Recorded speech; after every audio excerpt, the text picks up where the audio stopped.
అందరికీ నమస్కారం. దువ్వాడ శ్రీనివాస్ గారి మీద హత్యకు పాల్పడుతున్నట్టు కూడా తెలుస్తుంది. అంతేకాదు ఎవరు ఉంటారు దీని వెనుక ఒకసారి విశ్లేషణ తీసుకునే ప్రయత్నం చేద్దాం. ప్రస్తుతం స్టూడియోలో పొలిటికల్ అనలిస్ట్ శేషరావు గారు ఉన్నారు. వెల్కమ్ చెప్దాం. Hello sir. హలో. ఇప్పుడు శ్రీనివాస్ గారిని మర్డర్ చేయడానికి ఎవరికి అంత కోపం ఉంటుంది సార్? అసలు మర్డర్ చేసే అంత నేరస్తుడు కాదు ఆయన. మర్డర్ చేయాల్సిన అవసరం ఎవరికి ఉంది అతన్ని అనేది ఒక పెద్ద చర్చ పొలిటికల్గా. సార్ అయితే ఆయన ఇచ్చినటువంటి కంప్లైంట్ మేరకు ధర్మాన కృష్ణదాసు, ధర్మాన ప్రసాదరావు వీళ్ళిద్దరూ అతను చంపడానికి కుట్ర పన్నుతున్నారు అనేది ఆయన కంప్లైంట్ చేసింది పోలీసులకి. ఇందుకు రాజకీయంగా ఇతను ఎదుగుతున్నాడు అనేటువంటి ఉద్దేశంతో వాళ్ళు కుట్ర పన్నారనేది ఈయనేదో చెప్తున్నారు. రాజకీయంగా అసలు ఎక్కడ ఎదిగడిగినా వైఎస్ఆర్ కాంగ్రెస్ పార్టీని సస్పెండ్ చేశారు. వైఎస్ఆర్ కాంగ్రెస్ పార్టీలో లేడు. ఈయన అడల్టరీ లవ్లో దువ్వాడ శ్రీనివాస్ అలాగే దివ్యల మాధురి వీళ్ళిద్దరూ ఉన్నారు.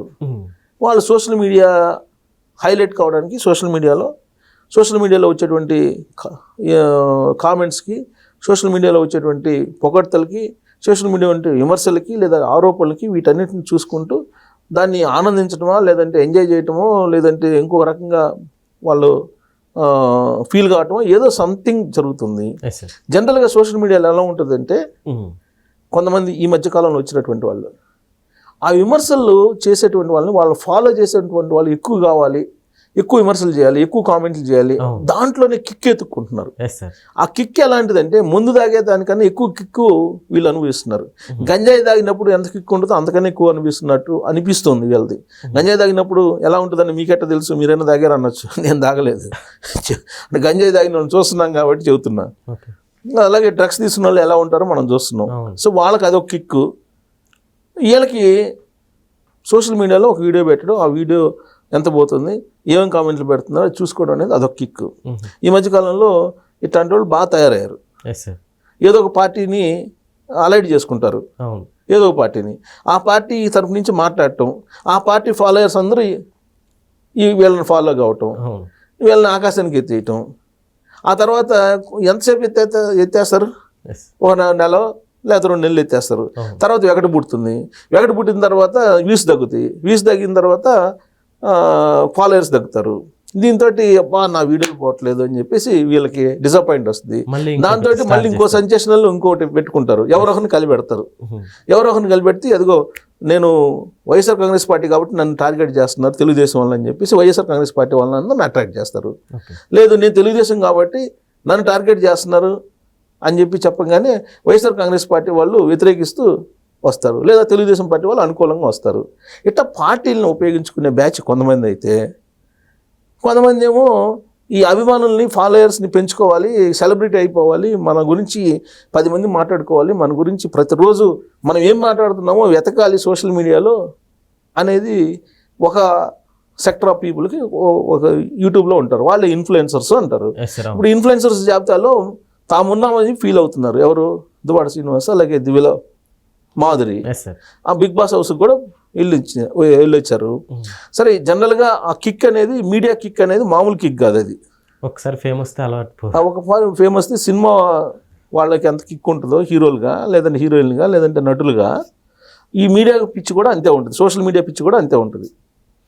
ఇప్పుడు ఆయన చేసినటువంటి ఆరోపణ, ఆయన చేసినటువంటి కంప్లైంట్ ఏంటి, తన మీద హత్యకు కుట్ర పన్నుతున్నారు అనేది కామెంట్ చేశారు ఆయన.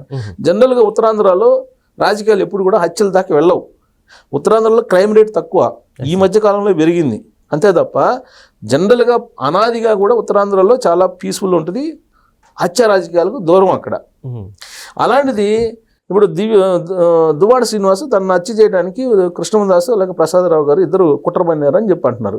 ప్రసాదరావు ఆయన సీనియర్ పొలిటీషియను, ధర్మ ప్రసాదరావు మాజీ మంత్రి, కృష్ణదాసు ఆయన వాళ్ళ తమ్ముడు. ఎప్పటి నుంచో రాజకీయాలు చేస్తున్నారు.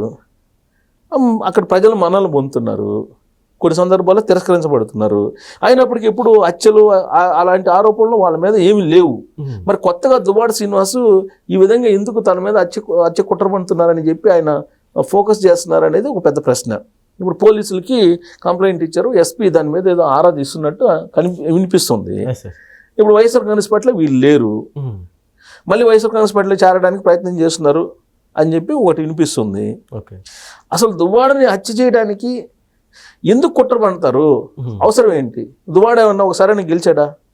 గెలవలేదు కదా. ధర్మాన సీనియర్ పొలిటీషియన్, మంత్రి వైఎస్ రాజశేఖర రెడ్డి వాళ్ళందరితో ఆయన క్యాబినెట్లో కూడా చేశారు ఆయన. సార్ ఇదంతా ఫేకే అంటారా? ఫేక్ అంటే మరి అసలు ఇప్పుడు ఇంత సుదీర్ఘమైన రాజకీయాలు చేసిన తర్వాత హత్యలు చేయించేటువంటి పరిస్థితికి ఎందుకు వెళ్తారు వాళ్ళు?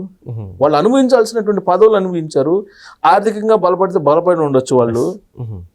మరి ఇప్పుడు హత్య చేయించాల్సినంత అవసరం ఏముంది? ఒకవేళ ఆ కుట్ర ఏమన్నా పనితే వీళ్ళిద్దరు బాండింగ్ ఏదైతే ఉందో, ఈ బాండింగ్లో ఫ్యామిలీ ఇష్యూస్ ఏదన్నా ఉంటే ఆ ఫ్యామిలీ ఇష్యూస్ నేపథ్యంలో ఫ్యామిలీ మెంబర్స్ ఏదన్నా కుట్ర పడినారని చెప్పి ఆరోపణ చేసినా నమ్మడానికి అవకాశం ఉంది.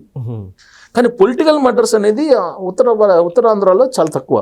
మనకు పొలిటికల్ మర్డర్స్ ఉండేది ఒక రాయలసీమ అలాగే కోస్తాంధ్రలో, అంతే తప్ప పొలిటికల్ మర్డర్స్ మిగతా చోట్ల ఉండవు. ఎక్కువగా అక్కడే ఉంటాయి రాయలసీమలో. మర్డర్స్ ఉండవు, పొలిటికల్ మర్డర్స్ మిగతా చోట్ల. మరి ఇప్పుడు కొత్త అంశాన్ని దువ్వాడ శ్రీనివాస్ గారు తీసుకొచ్చారు, దాని గురించి మాట్లాడుకుంటున్నారు. ఇప్పుడు కావాల్సింది కూడా అదే ఆయనకి. ఇప్పుడు ఫస్ట్ వాళ్ళిద్దరూ అడల్టరీ లవ్ అని చెప్పేసి సోషల్ మీడియాలో అన్ని ఛానల్స్లో తిరిగారు. సరే తిరిగారా లేకపోతే వాళ్ళు పిలిచారా, ఏదైతే మొత్తం మీద సోషల్ మీడియాలో రకరకాల ఇంటర్వ్యూస్లో వాళ్ళు ఫేమ్ అయిపోయారు.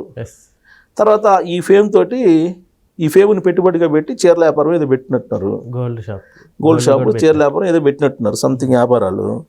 ఇప్పుడు బిగ్ బాస్ హౌస్లోకి వెళ్ళారు మాధురి గారు. ఆవిడ అక్కడి నుంచి ఒక స్టెప్ వేయచ్చు అనుకున్నారు, కానీ బిగ్ బాస్ హౌస్లో ఎక్కువ కాలం పాటు ఆవిడ లేరు, బయటికి రావాల్సిన పరిస్థితి. ఎందుకంటే ప్రజల అభిమానాన్ని ఆవిడ చూరగొనలేదు, ప్రజాభిమానం తగ్గింది. దాంతో బిగ్ బాస్ హౌస్ నుంచి 3వ వారం 4వ వారం బయటకు రావాల్సిన పరిస్థితి ఏర్పడింది. వస్తే ఏమన్నారు, నేను రావాలనుకుంటే వస్తాను, పోవాలనుకుంటే పోతాను, బిగ్ బాస్ హౌస్ నాకు తెలుసు, నేను మళ్ళీ రావాలనుకుంటే వస్తానని చెప్పి ఒక కామెంట్ చేసి వెళ్ళిపోయారు. ఆ కామెంట్ తోటి బిగ్ బాస్ హౌస్ మీద అప్పటి వరకు ఉన్నటువంటి ఆరోపణలు ఏవైతే ఉన్నాయో అవి నిజమే అనేటువంటి ముద్ర పడిపోయింది. అదొక ఫేక్ షో అనేది ముద్ర పడిపోయింది. బయటకు వచ్చిన తర్వాత అందరూ ఇంటర్వ్యూలకు ఎగబడతారని చెప్పేసి అనుకున్నారు. ఒకళ్ళు ఇద్దరు ఇంటర్వ్యూలు చేశారు ఆవిడ్ని, మిగతా వాళ్ళు ఎవరు ఇంటర్వ్యూ చేయలే. ఆ తర్వాత ఈ మధ్యకాలంలో మర్చిపోవడంతో మళ్ళీ బిగ్ బాస్ హౌస్లో తనూజకి సపోర్ట్ చేస్తూ, లేదంటే రమ్యకి సపోర్ట్ చేస్తూ మాట్లాడటం మొదలుపెట్టారు. బిగ్ బాస్ షో గురించి 4-5 రోజుల నుంచి, దాదాపు వారం నుంచి అదే కార్యక్రమంలో ఉన్నారు. ఇప్పుడు అది అయిపోయింది, బిగ్ బాస్ అది కూడా అయిపోయింది కదా, బిగ్ బాస్కి సంబంధించినటువంటి బస్ కూడా అయిపోయింది. ఇప్పుడు ఇంకా మళ్ళీ ఇంకొక అంశం కావాలి కాబట్టి బహుశా ఇలాంటివి తీసుకున్నారా నిజంగానే అని అంటే దువ్వాడ శ్రీనివాస్ గారు చేసిన ఆరోపణలు కూడా మనం పూర్తిగా తీసేయలేము. ఎందుకంటే ఏమీ లేకుండా చెప్పడం అనేది ఒకటి ఉంది ఆయన మీద, స్ట్రైట్ ఫార్వర్డ్. ఇప్పుడు అడల్టరీలో కూడా ఆయన ఫేస్ చేస్తున్నారు కదా, దొంగతనంగా ఏమీ మాధురితో ఉండలేదు, బహిరంగంగానే ఉంటున్నారు. కాబట్టి దాన్ని తీసుకుంటే పూర్తిగా కూడా కొట్టేయలేము. అయినంత మాత్రాన అది నిజమేనని చెప్పి కూడా నమ్మలేము. సో ఇప్పుడు దీని మీద డిబేట్ జరుగుతుంది. ఆయనకు కావాల్సింది కూడా అదేనేమో బహుశా నేను అనుకోవటం. బట్ పోలీసులు తేల్చాలి దీన్ని. అసలు ఆయన ఇచ్చినటువంటి కంప్లైంట్ నిజమా అబద్ధమా, అసలు ఎవరు నిజంగా ఆయన్ని హత్య చేయడానికి ప్లాన్ చేశారు? హత్య చేయడానికి ప్లాన్ చేస్తే రెక్కి నిర్వహిస్తారుగా, ఎవరికన్నా సుఫారీ ఇస్తారుగా, వాళ్ళకై వాళ్ళు ఇచ్చి పొడవరుగా సుఫారీ ఇస్తారు కదా, లేదంటే రెక్కి నిర్వహిస్తారు కదా. అలాంటి ఆనవాళ్ళు ఉంటే పోలీసులు కనుక బయట పెడితే అప్పుడు ఈయన చెప్పింది నిజం అని చెప్పి మనం నమ్మాలి. అప్పటి వరకు ఈయన చెప్పింది నిజం అని నమ్మలేం, అలా అని చెప్పి పూర్తిగా కొట్టేయలేం. కాబట్టి మరి ఇప్పుడు పబ్లిసిటీ కోసమా లేకపోతే నిజంగానా అనేది స్పష్టత రావాలంటే కొంత టైం పట్టింది. Okay sir, thank you.